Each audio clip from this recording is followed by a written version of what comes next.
Hi everyone, today we are going to talk about great man theory and trait theory. Great man is the first theory of leadership theories introduced by Thomas Carlyle in the early 1840s. The theory states that the leaders are born, not made. They also know these leaders as heroes. The first example is Mao Zedong, the Chinese communist leader, first chairman of People's Republic of China, and Marxist theories. He was one of the most influential and controversial political figures of the 20th century in China and abroad. He was born on 26 December 1893 into a peasant family in Shaoshan in Hunan province. Before his graduation from First Provincial Normal School in Changsha, he and Cai Hesan organized a new People's Study Society, one of the revolutionary group in May 4th movement, a political movement which grew out of student protests in Beijing. In the year of 1949, Mao Zedong became the chairman of People's Republic of China. In 1951, he initiated 3 anti and 5 anti campaigns in an effort to rid urban areas of corruption by targeting wealthy capitalists and political opponents. During 1953 to 1958, he leads China with the 5-year plan to become the world power and turn China from an agrarian nation to an industrialized one. Next, Mahatma Gandhi, an Indian lawyer, leader of non-violent independence movement against the British rule of India, politician, and social activist. He was born in a Hindu family in coastal Gujarat, Western India. His father served as the chief minister of Porbandar state. Mahatma Gandhi organized his first civil disobedience campaign to express his philosophy that non-violence is a power that can transform adversaries into friends and resolve issues of injustice and oppression. In 1919, India still under firm control of British. Gandhi called for mass boycotts, urged government officials to stop working for the crown, students to stop attending government schools, soldiers to leave their posts, and citizens to stop paying taxes and purchasing British goods. Gandhi launched the Quit India movement that called for the immediate British withdrawal from the country in 1942.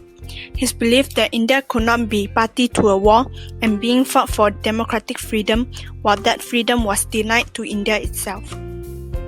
After a year of the independence of India, 78-year-old Gandhi was shot and killed by Hindu extremist Nathuram Godse, who was upset at Gandhi's tolerance of Muslims. Hello guys, now I'm gonna present the trait theory. A psychologist who called Gordon Allport developed the trait theory in 1936. Leaders are usually born with the right character, like intelligence and competency. And the last one, male and a female can also be the leader. The example character, which is Steve Jobs. He was the co-founder of Apple Inc. He born in 1955 and adopted by 2 university students. He lived with his adoptive family in Mountain View in California. As a young boy, Jobs and his father worked on electronics in a family garage. Paul showed his son how to take apart and reconstruct electronics, a hobby that instilled confidence, tenacity, and mechanical prowess in young Jobs.